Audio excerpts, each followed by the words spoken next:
الرحمن الرحيم الحمد لله رب العالمين بارئ الخلائق أجمعين باعث الأنبياء والمرسلين والصلاة والسلام والتحية والإكرام على البشير النذير السراج المنير سيدنا ونبينا وشفيعنا إن شاء الله أبي القاسم محمد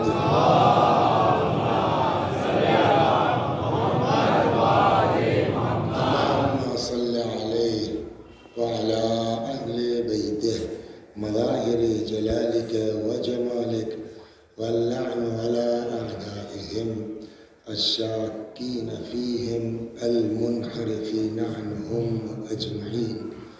أما بعد فقد قال الله تبارك وتعالى وقوله الحق أعوذ بالله من الشيطان الرجيم بسم الله الرحمن الرحيم يا أيها الذين آمنوا اتقوا الله وكونوا مع الصادقين. صلوات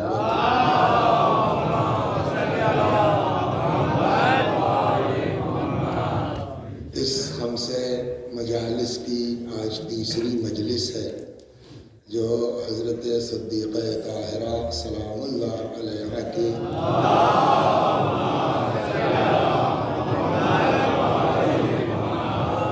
شہادت کی مناسبت سے منعقد ہوا ہے. بات ہماری شروع ہوئی یہاں سے کہ سارے اعمال کی قبولیت کا دار و مدار تقویٰ ہے. عزت چاہتے ہو تو خدا کے نزدیک تو اس کا بھی سبب تقویٰ ہے. ان اکرمکم عند اللہ اتقاکم. جتنا تقویٰ زیادہ ہے اتنی عزت زیادہ ہے. یا ارشاد ہوا تقویٰ اختیار کرو اللہ تم کو پڑھائے گا. اب یہ 2 دن میں بات یہاں تک آئی کہ خلاصہ اس کا یہ ہوا کہ تقویٰ کہتے کس کو ہے؟ نچوڑ. پھر وہی لغوی و معنی کی بحث نہیں ہے. نچوڑ مقصد کیا ہوا اس کا؟ تو امام نے فرمایا کہ گناہ نہ ہو اور واجب نہ چھوٹے. پھر یہ بات آئی کہ گناہ کی 2 قسمیں ہیں. ایک ہے گناہ کبیرہ اور ایک ہے گناہ صغیرہ. گناہ کبیرہ کی تعریف جو بزرگوں نے فرمائی وہ یہ کہ ہر وہ گناہ جس کی سزا قرآن میں یا روایات میں جہنم بتائی گئی ہو وہ گناہ کبیرہ ہے. اس کے علاوہ جتنے گناہ ہیں وہ سب گناہ صغیرہ ہیں. لیکن اب روایات سے یہ سمجھ میں آتا ہے، علماء ہمارے فرماتے ہیں کہ ممکن ہے کہ کوئی گناہ بائی برتھ گناہ صغیرہ ہو مگر وہ کنورٹ ہو سکتا ہے صغیرہ ہونے کے باوجود کبیرہ میں. وہ کب ہوگا؟ اگر کسی گناہ صغیرہ کو بار بار دہرایا جائے گا تو وہ صغیرہ خود بخود کنورٹ ہو جائے گا قائم ہے کبیرہ میں. تو کل ملا کے کل 2 دن کی مجلس کا خلاصہ یہ ہوا کہ بھیا کچھ کرو مولوی صاحب گناہ سے اپنے آپ کو بچاؤ اور خاص کر کے گناہ کبیرہ. کیوں؟ اس لیے کہ گناہ کبیرہ کہتے ہی اس کو ہے جس کی سزا جہنم ہو. تو کون سا عقل مند ہوگا کہ جو یہ جاننے کے باوجود جہنم سے بچنے کی کوشش نہ کرے گا. لیکن اب مشکل یہ ہے کہ گناہ ہو گیا اب کیا کریں؟ صلوات دھیرے دھیرے نہ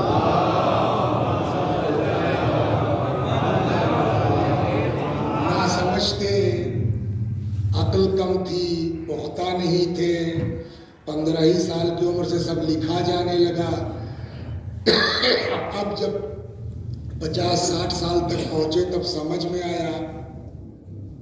تو ابھی تو ادھر جو ہے وہ صاحب 40 سال میں تو اچھا خاصا بھر چکے ہیں.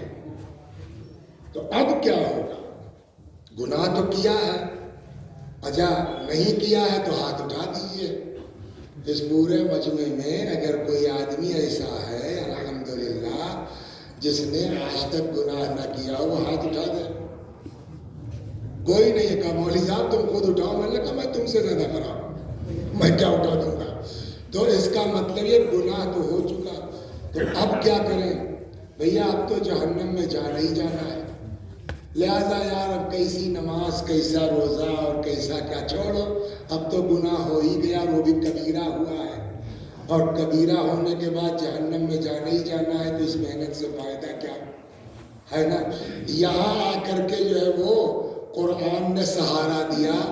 دیکھو جب پہلے دن پرسوں گناہ میں کبیرہ سب تو نہیں گنائے گئے، لیکن جو گنایا گیا دوسرے ہی تیسرے نمبر پر یہ بھی خود گناہ ہے.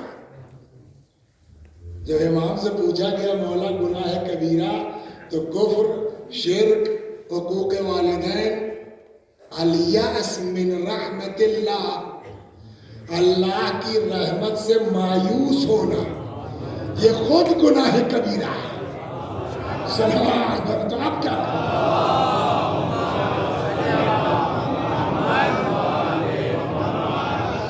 تو اب کرے تو کیا کریں؟ آج میں دھیرے دھیرے آپ کو یہاں لا رہا ہوں.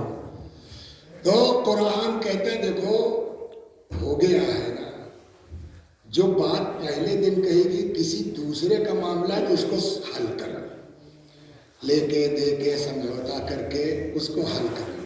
جہاں تک میرا معاملہ ہے تو میرے بارے میں نوٹ کر لو. قل یا عبادی الذین اسرفوا علی انفسہم لا تقنطوا من رحمت اللہ ان اللہ یغفر الذنوب جمیعا. اے میرے حبیب میرے بندوں سے کہہ دیجئے جنہوں نے گناہ کی وجہ سے اپنے نفسوں پہ ظلم کیا ہے، اللہ کی رحمت سے مایوس نہ ہو. ان اللہ یغفر الذنوب جمیعا، اللہ سارے گناہوں کو معاف کر دے گا. یا ارشاد ہوتا ہے اذا سألک عبادی عنی فإنی قریب، جب میرے بندے میرے بارے میں سوال کریں تو آپ کہہ دیجئے میں بہت قریب ہوں. اجیب دعوت الداعی اذا دعان، اور جب پکارنے والا مجھے پکارتا ہے میں اس کی پکار کو سنتا ہوں. فَلْيَسْتَجِيبُوا لِي وَلْيُؤْمِنُوا بِي، ان سے کہو مجھے پکارے مجھ پر ایمان لائیں. لَعَلَّهُمْ يَرْشُدُونَ، شاید ان کو تاکہ رہے رشد مل جائے، رہے ہدایت مل جائے. تو قرآن بار بار کہتا ہے کہ گناہ ہو گیا، گناہ کبیرہ ہو گیا، مگر یہ سوچنا کہ اب ہم معاف نہیں ہو سکتے یہ خود گناہ کبیرہ ہے. ایک جملہ میں نے کل پرسوں پتہ نہیں کہا نہیں کہ کہتا اکثر ہوں، شکر ادا کیجئے کہ اللہ نے ہم کو آپ کو ایسے گھر میں پیدا کر دیا کہ اہل بیت مل گئے. کسی مذہب میں، کسی مسلک میں خدا سے بات کرنے کا وہ ہنر اور سلیقہ نہیں ہے جو اہل بیت کے طفیل میں ہمارے پاس ہے.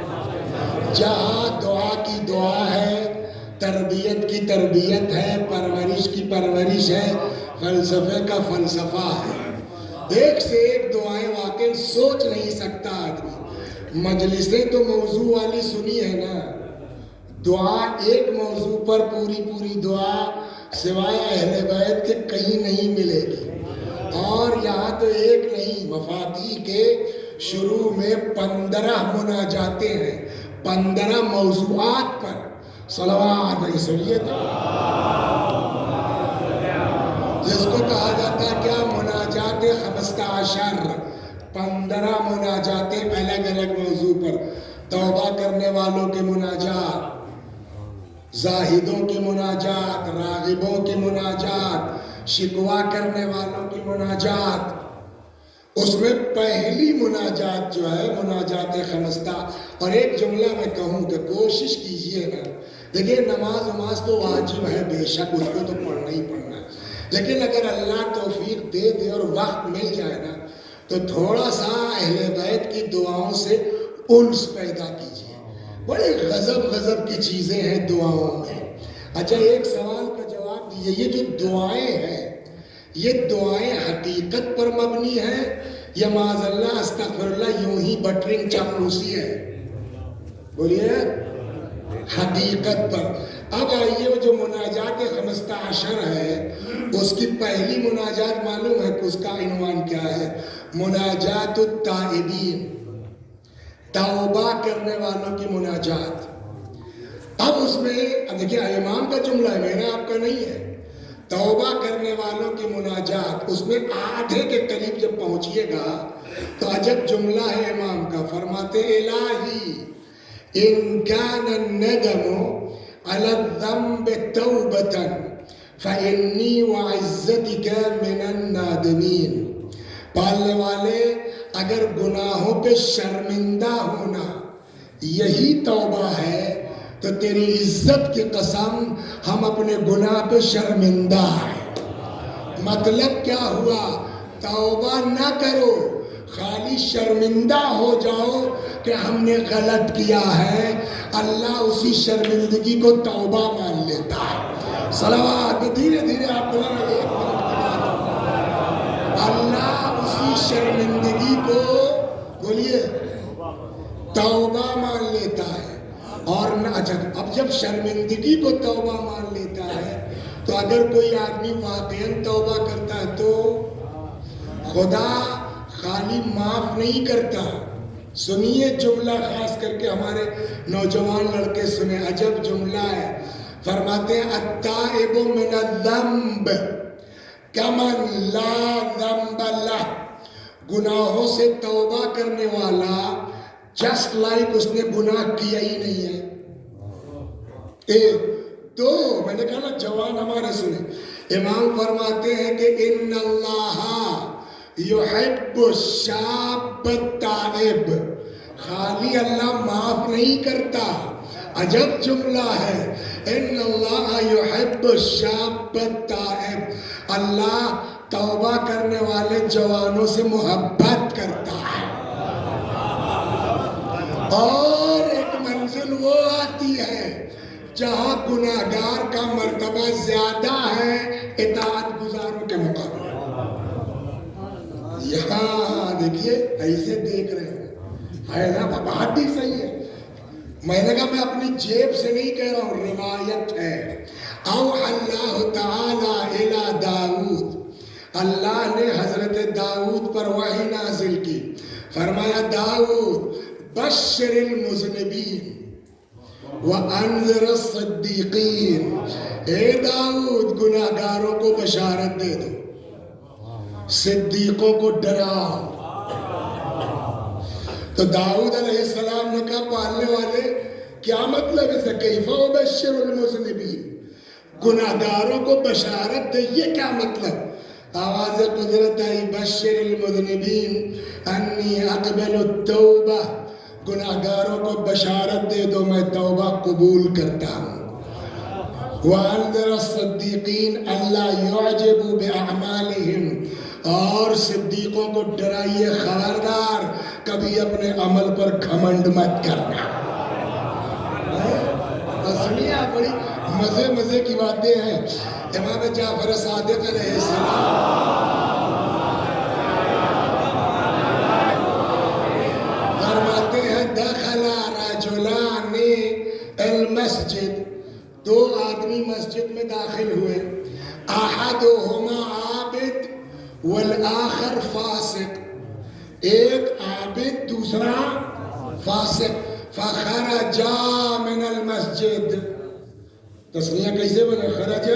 خرجا فخرجا من المسجد، تھوڑی دیر میں دونوں مسجد سے نکلے، جو عابد تھا وہ فاسق ہو گیا تھا، والفاسق عابد نہیں، اس کی سپرلیٹو ڈگری، والفاسق صدیق، جو عابد تھا وہ فاسق ہو چکا اور جو فاسق تھا وہ صدیق۔ ایسا کیسے مولا؟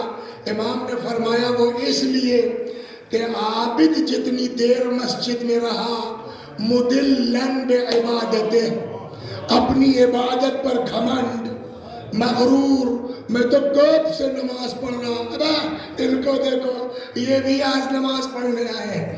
تو جتنی دیر عابد رہا مدلن بعبادتہ اپنی عبادت پر مغرور، لیکن فاسق جتنی دیر رہا اپنے گناہ پہ شرمندہ، وہ گھمنڈ کی بنیاد پہ فاسق ہو گیا، وہ شرمندگی کی بنیاد پہ صدیق ہو گیا.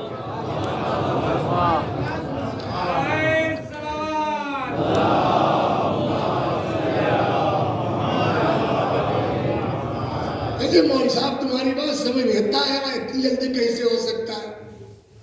میں نے کہا کہ آپ کو تھیوری سمجھ میں نہیں آ رہی ہے، پریکٹیکل سنا دیں. پورے کربلا میں سب سے بڑا گناہگار کون تھا؟ جو گھیر کے امام کو کربلا لایا. شمر بعد میں آیا ہے، عمر سعد بعد میں آیا ہے، حرملہ بعد میں آیا ہے. گھیر کے حضرت کو کون لایا ہے نا؟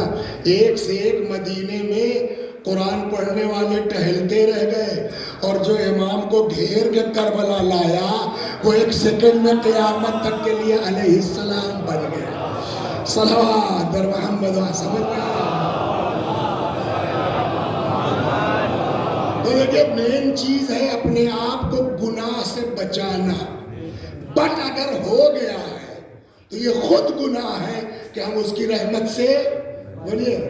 ایک بہت زبردست قصہ ہے، ایک دو چھوٹے چھوٹے سنا دیتا ہوں، پھر مین مدے پر آتا ہوں. صلوات. کبھی اپنے عمل پر گھمنڈ مت کرنا. کبھی میں تو بڑی اچھی مجلس پڑھتا ہوں، میں تو بہت بڑھیا ذاکر ہوں، میں تو ساتھ میری ایک وقت کی نماز قضا نہیں ہوئی.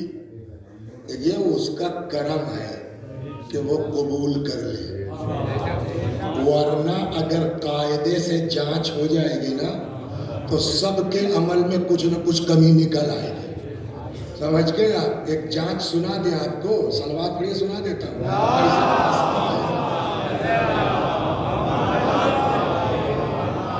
کھانا کھلانے کا بڑا ثواب ہے نا؟ اور ماشاءاللہ یہ بریانی پک بھی رہی، کل اس پر روایت پڑھیں گے. سمجھے آپ؟ تو کھانا کھلانے کا بہت ثواب ہے. روایت کہتی ہے من موجبات مغفرت الرب اطعام الطعام. اللہ کی مغفرت کے اسباب میں سے ایک سبب کسی کو کھانا کھلا دینا. ایک روایت میں ہے کہ سوائے خدا کے کوئی نہیں جانتا کھانا کھلانے کا ثواب کیا ہے. نہ انبیاء جانتے ہیں نہ فرشتے، خدا ہی جانتا ہے. تو اتنا زبردست ثواب ہوا نا کھانا کھلانے کا. اب سنیے، عام آدمی کو کھانا کھلانے کا جب اتنا ثواب ہے تو اگر کوئی کسی مسافر کو کھلا دے تو اس کا ثواب الگ ہوگا. اب اگر مسافر کو کھلانے کا ثواب ہے تو کوئی کربلا کے مسافر کو کھلا دے. اب سمجھے یہ نجف سے کربلا کے بیچ موقف کیوں لگتے ہیں. اب اگر کوئی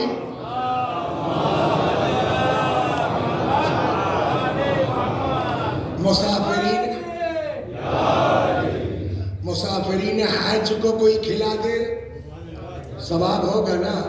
تو اب دیکھیے پیسہ ہونا یہ کمال نہیں ہے، پیسے کے ساتھ وہ نیک دل ہونا ضروری ہے جو آدمی کو آمادہ کرے ان نیکیوں کی طرف.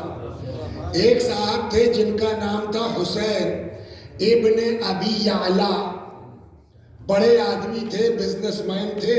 حج کا ارادہ کیا، بہت توجہ سے سنیے گا، حج کا ارادہ کیا. تو ظاہر سی بات ہے اکیلے سفر نہیں ہو سکتا تھا اس زمانے میں. رازدر مل جائیں گے، ڈاکو مل جائیں گے، تو 10 20 50 جیسے کہ وہ اپنا ایک ساتھ چلتے تھے. تو حسین بھائی کو اللہ نے 20 دن کا، ایک مہینے کا سفر، 2 مہینے کا سفر. تو اب ظاہر سی بات ہے کہ راستے میں رکیں گے تو کھائیں گے پیئیں گے. تو حسین بھائی پیسے والے تھے، انہوں نے اپنا صاحب سارا جنس، آٹا، یہ جانور سب لے کے چلے.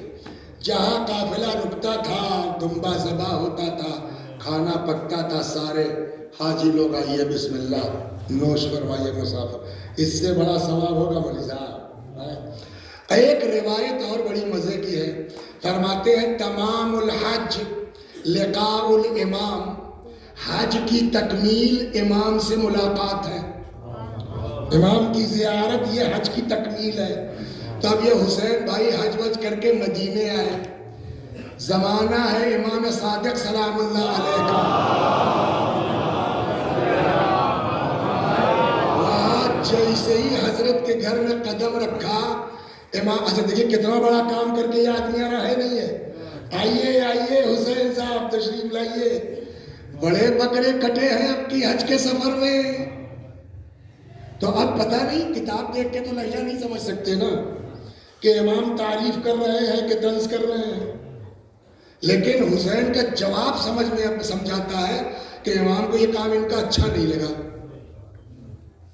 تو یہ جلدی سے انہوں نے صفائی دی، ما اردت الا اللہ، میرا کوئی مقصد نہیں تھا مولا سوائے خدا کے، نام و نمود دکھاوا نہیں تھا، میں نے اللہ کے لیے کیا۔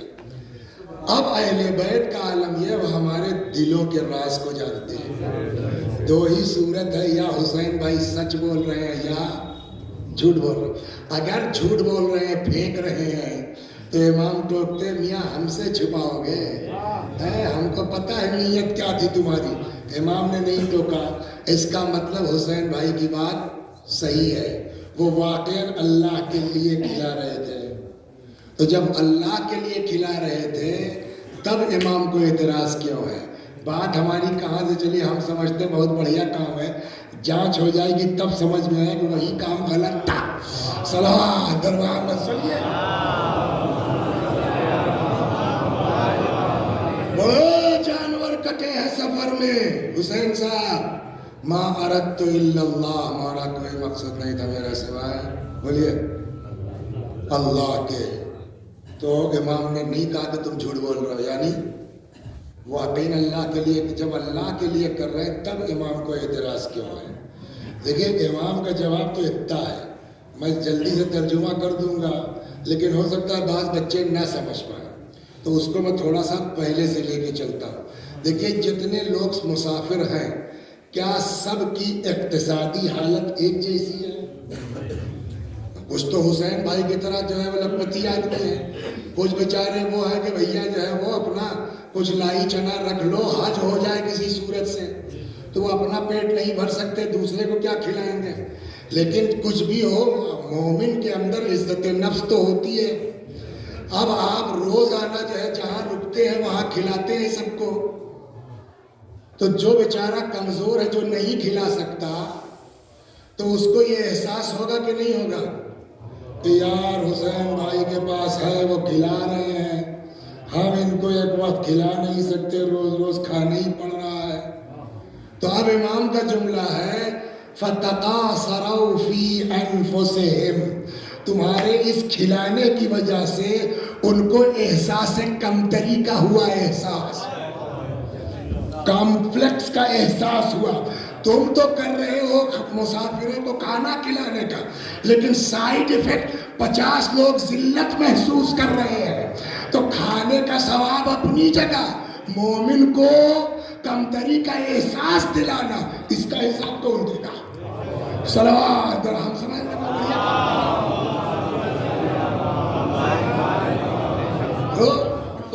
اس قصے میں تو نہیں ہے، لیکن شاید حضرت کا مطلب یہ رہا ہو کہ تم کھلاتے، لیکن ہر آدمی کو یہ احساس ہے کہ یار ان کے پاس ہے کھلانا، میری اوقات نہیں ہے، تو ایسا کرتے کہ سب شامل ہو جاتے۔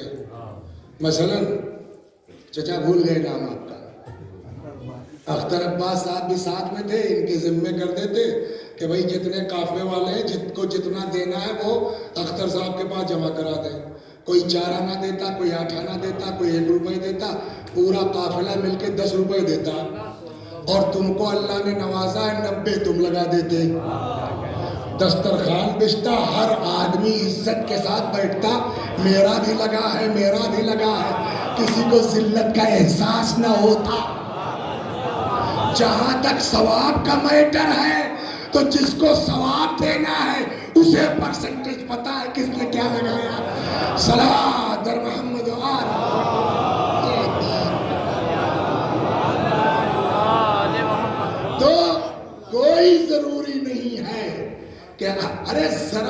سے بھی چکتا ہے آدمی.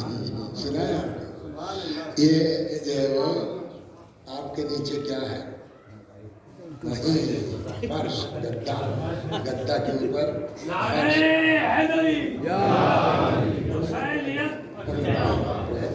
ٹائم کم بچا یار، آدھا گھنٹہ ہو گیا، آدھا گھنٹہ بچا. چکو صلوات اور محمد والے نیچے اسپنج ہے، اسپنج کے اوپر، اس کے اوپر آپ ہیں. آپ کے اور کالی چادر کے بیچ کیا ہے؟ جو بتا دے.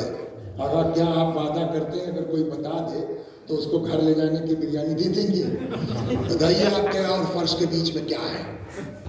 بولیے ڈاکٹر صاحب اگر آپ کہنا چاہتے ہیں. دیکھیے ہوتا یہ ہے کہ فرشتے، یہ کبریت احمر نام کی کتاب، اس میں ہے یہ روایت، فرشتے فضا میں ٹہلا کرتے ہیں. تو ادھر ادھر گزر رہے، معلوم ہوا یہاں مجلس ہو رہی، چلے آئے، ذکر اہل بیت ہو رہا، چلے آئے. تو اب یہاں آ کے وہ ایسے نہیں ہوتے، پھر جو مومنین ہوتے ہیں ان کے نیچے اپنا پر بچھا دیتے ہیں. یہ ہے ذکر اہل بیت. تو اب آپ کو تو مجلس کے بعد بریانی مل جائے گی، انہیں کیا ملے گا؟ بولیے بانیان حضرات ان کو. تو جواب یہ کہ ملوا دو، جو کھائیں گے ہم کھلا دیں گے. تو وہ تو دکھتے نہیں ہیں. پھر کہ وہ جس کی محبت میں آئے ہیں وہ دیں گے. وہ کیا دیتے ہیں وہ سنیے.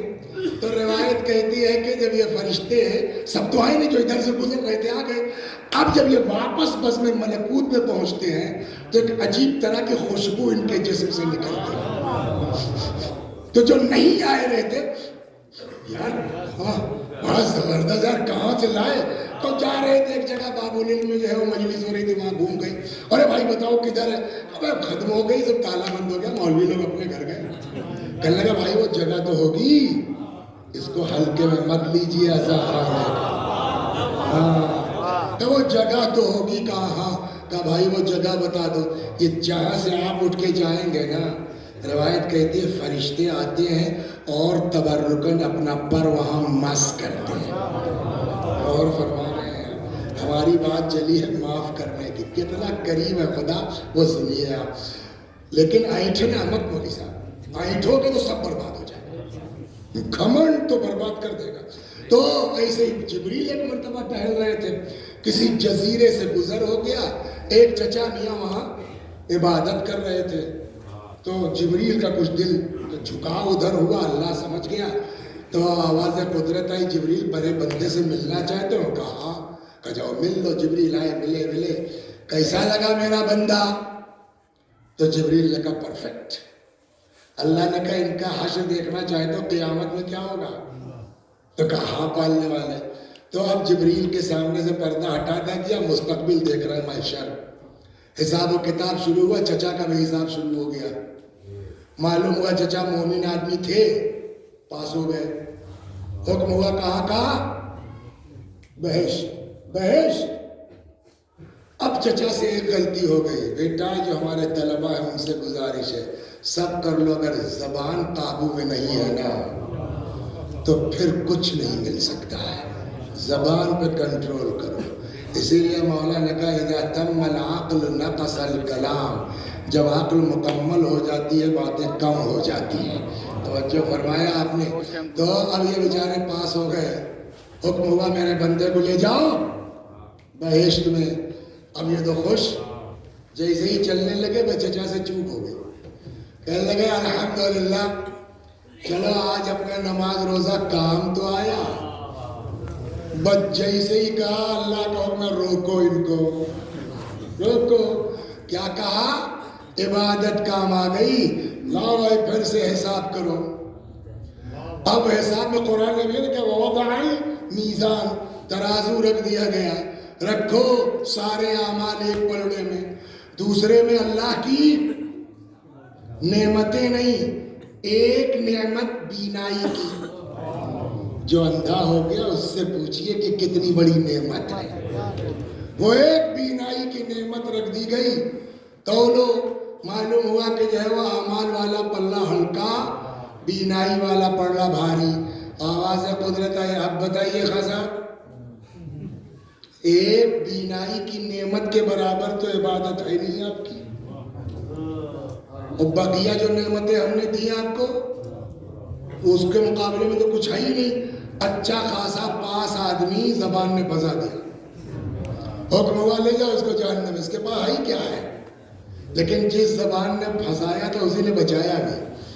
تو اب ظاہر سی بات ہے کہ یہ چلے، اب جب یہ چلنے لگے تو کہنے لگے پالنے والے تو عادل ہے، اس سے انکار نہیں ہے، اور ہم جو جہنم کے لائق ہوئے ہیں واقعی اس قابل ہیں، اس لیے تیرا حکم ہوا ہے، ہم تیری عدالت کے منکر نہیں ہے، لیکن پالنے والے ہم تجھ کو ایسا سمجھتے نہیں تھے۔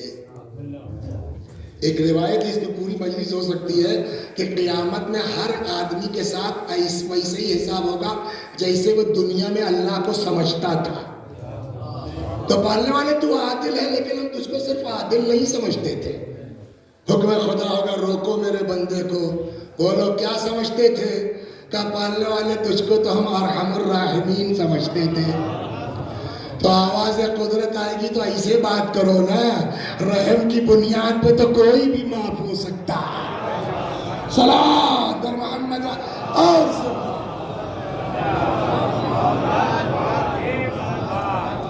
مولانا سردار صاحب نہیں جانتے میں کتنا بدتمیز ہوں، مسرور صاحب کو نہیں پتا ہے میں کتنا نالائق ہوں، ان بزرگوں کو نہیں پتا ہے، لیکن جو لوگ 34 سال سے 90 سے ہوں میں بس فیض آباد میں مدرسے میں 34 سال، جو لوگ 34 سال سے میرے ساتھ ہیں ان کو تو سب حرکتیں ہماری پتا ہے۔ اچھا، اور جو ہمارے گاؤں کے لوگ ہیں ان کو تو 4 پشتے پتا ہے کہ کیا کیا بدماشی کی۔ اب صاحب جو ہے مولوی صاحب مر گئے، مولانا وسیع حسن صاحب مر گئے، اب جب مر گئے تو لاش گئی گاؤں، تو پورا وثیقہ جو ہے وہ مدرسہ بھی وہاں چلا گیا، بھائی نماز میت، تو بھائی انہی میں سے جو کوئی بزرگ ہے چلو کھڑے ہو گئے، مثلاً فرض کیجئے حجت صاحب کو کھڑا کر دیا گیا۔ اب حجت صاحب نے، اچھا ہمارے علاقے میں ماشاءاللہ نئے نئے بچے قم سے پڑھ کے آئے، خوب قابل لڑکے ماشاءاللہ سے، تو وہ بھی گاؤں کی پڑوس کی بات تھی تو آ گئے آس پاس والے۔ اب حجت صاحب نے پڑھنا شروع کیا، اللہم اِنَّا لَا نَعْلَمُ مِنْهُ إِلَّا خَيْرًا، پالنے والے اس کے بارے میں ہم کچھ نہیں جانتے سوائے خیر کے، بڑھیا آدمی تھا، نماز ختم ہو گئی۔ اب جو لوکل مولوی تھے انہوں نے گھیر لیا حجت صاحب کو، مولوی صاحب نماز پڑھا رہے تھے، جھوٹ بول رہے تھے، کیا ہوا بیٹا؟ کہا 34 سال فیض آباد میں رہے، آپ کو پتہ نہیں کتنے بدماش تھے یہ مرحوم، ہم لوگ تو پڑوس کے گاؤں کے، ہم لوگوں کو پتا ہے کیا کیا حرکتیں کر کے مرے ہیں یہ، تو آپ سیدھے سیدھے کھڑے ہو کے نماز کے نام پہ جھوٹ بول رہے ہیں۔ اللہم انا لا نعلم منہ الا خیرا، میں کچھ نہیں جانتا اصلاح خیرے کے بارے میں سوائے خیر کے۔ تو جواب کیا ہوگا نماز پڑھانے والے کا؟ بیٹا میں نے کوئی نماز میت بنائی تو ہے نہیں، توضیح المسائل میں بھی دیکھو یہی لکھا ہوا ہے، وَكُلَّمَا أَفْتَى بِهِ الْمُفْتِي فَهُوَ حُكْمُ اللَّهِ فِي حَقِّهِ، تو یہ تو اللہ کا حکم ہوا، تو اس کا مطلب خدا چاہتا ہے کہ آپ کھڑے ہو کے کہیے میں کچھ نہیں جانتا۔ سوال یہ ہے کہ خدا کیوں چاہتا ہے؟ اسی کو فارسی میں بڑی اچھی مثل ہے، رحمت حق بہا نمی جوید، رحمت حق بہا نمی جوید، اللہ اپنے بندوں کو معاف کرنے کا بہانہ ڈھونڈتا ہے، سمجھیا؟ اب یہاں پر امام جعفر صادق سلام اللہ حضرت فرماتے ہیں اگر کسی کے جنازے پر زیادہ نہیں 40 لوگ کھڑے ہو جائیں اور کہہ دیں پالنے والے میں کچھ نہیں جانتا اس کے بارے میں سوائے خیر کے، تو یہ آپ گواہی دے رہے ہیں نا؟ اگر 40 لوگ کہہ دیں پالنے والے میں کچھ نہیں جانتا اس کے بارے میں سوائے خیر کے، آواز قدرت آئے گی، قد اجزت شہادتکم، جاؤ تمہاری گواہی قبول۔ بات یہاں نہیں ہے تمہاری گواہی قبول، اگلا فقرہ یہ ہے کہ میرے بندو یہ تو تم نے اس کی گواہی دی جو تمہیں پتا تھا اور تم نے اوائڈ کیا، آنکھ بند کی۔ کچھ گناہ تو ان کا ایسا تھا جو پبلک نہیں جانتی تھی، فقط میں جانتا تھا۔ تو جب انسان ہو کے بندے ہو کے تم کہہ رہے ہو ہم کچھ نہیں جانتے یہ آدمی بڑھیا تھا، تو میں تو اللہ ہوں، جاؤ جو تم لوگ نہیں جانتے تھے صرف میں جانتا تھا، میں نے وہ بھی معاف کر دیا۔ صلوات بر محمد۔ یہ آج میں نے اس کو بلا وجہ پھینٹا ہے، کہا ہے کہ 40 منٹ ہو گیا آپ کا، توبہ کر لو، اللہ بولیے معاف کر دے گا۔ شرمندہ ہو جاؤ، اللہ معاف کر دے گا۔ 40 آدمی جنازے پہ کھڑے ہو کے کہتے ٹھیک تھا، اللہ کہے گا چلو ٹھیک تھا، ہے نا؟ جو خدا اتنا کریم ہے کہ 40 لوگ جنازے پہ کھڑے ہو کے کہتے ہیں اللہ معاف کر دیتا ہے۔ مولانا وسیع حسن صاحب مر گئے، والدہ کا انتقال ہو چکا ہے میری پیچھے 2 سال پہلے، اللہ مغفرت کرے، فرض کیجئے وہ زندہ ہے، تو جب تک ماں زندہ ہے سارے بھائی متحد، او قد آدم صاحب پوسٹر چھپا، وسیع حسن صاحب کا 40واں ہو گیا، اور اس کے بعد صاحب برسی بھی بڑھیا ہوئی، چھمائی بھی بڑھیا ہوئی، اور دھیرے دھیرے بھائی لوگ بھی مر گئے، اب بچا لڑکا 10 سال کے بعد۔ مول صاحب آج 2 دسمبر ہے، ابا کی 5 منٹ پڑھیے، میں نمک پارا لے کے آ رہا ہوں، 2-4 سال کے بعد یہ نوبت آ جائے گی ہم لوگوں کی، ہے نا؟ اور اس کے بعد وہ بھی لڑکا اگر لائق ہوا تو، ورنہ سو یوں کر دیا، چھمائی کر دی، 40واں کر دیا، اپنا نام ہو گیا، واہ اولاد ہو تو ایسی، سمجھے؟ ابا کا کم ہوتا ہے، اپنی واہ واہ زیادہ، ہے نا؟ تو وہ ہو گیا، اس کے بعد سب بھول بھال جاتے ہیں، کون وسیع حسن کیا، پوتے پر پوتے کے بعد تو قصہ ہی، ارے اس بچپن پوچھ لیجیے کون اپنے دادا کو فاتحہ پڑھتا ہے کہ ہمارے پوتے ہم کو پڑھیں گے؟ تو ہم لوگوں کا حال کیا ہے سر؟ 2 سال 4 سال 10 سال بس نا، اس کے بعد پبلک بھول جائے گی۔ کچھ لوگوں کی قسمت بڑی زبردست ہے صاحب، موٹے قلم سے لکھ دی گئی، رسول اللہ کے بعد ہی کوئی سال بھر بعد، کوئی 3 سال کے بعد، کوئی 25 سال کے بعد مر گیا۔ قسمت ایسی ملی کہ آج 1450 سال ہو گئے، جب نام آتا ہے۔ اچھا ایک بات اور سن لیے، دعائے کمائل پڑھتے نہیں پڑھتے؟ مولا کا جملہ ہے یا سریع رضا، کیا مطلب ہے یا سریع رضا کا؟ بھائی وہ اللہ جو اپنے بندوں سے بڑی جلدی راضی ہو جاتا ہے، اور یہ 40 منٹ تک توبہ کر لو معاف کر دے گا، شرمندہ ہو جاؤ گے معاف کر دے گا۔ اب کچھ لوگ اتنے قسمت والے کہ رسول اللہ کے بعد ہی 20-25 سال کے اندر مر گئے، مگر آج تک 1400 سال ہو گئے، کروڑوں لوگ ہیں، جب نام آتا ہے تب دعا کرتے ہیں اللہ ان سے راضی ہو جا، اللہ ان سے راضی ہو جا، اللہ ان سے راضی ہو جا۔ سوال 40 منٹ سے آپ سمجھا رہے ہیں کہ رحمت الہی سے مایوس ہونا خود گناہ کبیرہ ہے، اللہ بہانہ ڈھونڈتا ہے، 40 آدمی جنازے کھڑے ہو جائے اللہ معاف کر دیتا ہے، تو جس کے لیے کروڑوں آدمی 1500 سال سے دعا کر رہے ہوں اللہ ان سے راضی ہو جا، اللہ ان سے راضی ہو جا۔ اب بتائیے اختر صاحب اللہ راضی ہوا کہ نہیں؟ آپ کہیں گے جس کے بارے میں بات کر رہے ہو نا، نہ اللہ راضی ہوا ہے نہ قیامت تک راضی ہوگا۔ کروڑوں سال کروڑوں لوگ چلاتے رہے رضی اللہ عنہ رضی اللہ عنہ، نہ خدا راضی ہوا ہے نہ راضی ہوگا۔ کہ ابھی تو تم پبلک کو بیوقوف بنا رہے تھے، اللہ بہت جلدی راضی ہو جاتا ہے، دعائے کمیل میں ہے، اللہ توبہ کر لو معاف کر دے گا، شرمندہ ہو جاؤ معاف کر دے گا۔ 40 لوگ کہہ دے ٹھیک تھا اللہ چھوڑ دے گا، اور اب کہہ رہے ہو نا کروڑوں لوگ ہزاروں سال دعا کر رہے ہیں اللہ معاف نہیں ہوا۔ کہ دیکھیے وہ بات بھی صحیح ہے، اور جن کی بات آپ کر رہے ہیں نہ یہ معاف ہوئے ہیں اور نہ قیامت تک معاف ہوں گے۔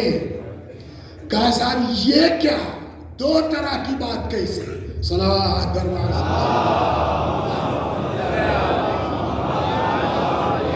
میں ان بھکاریوں کو غنی کس طرح کہوں، میں ان بھکاریوں کو غنی کس طرح کہوں جو لوگ کھا گئے تیرے باغات فاطمہ، اور نہیں میں انہیں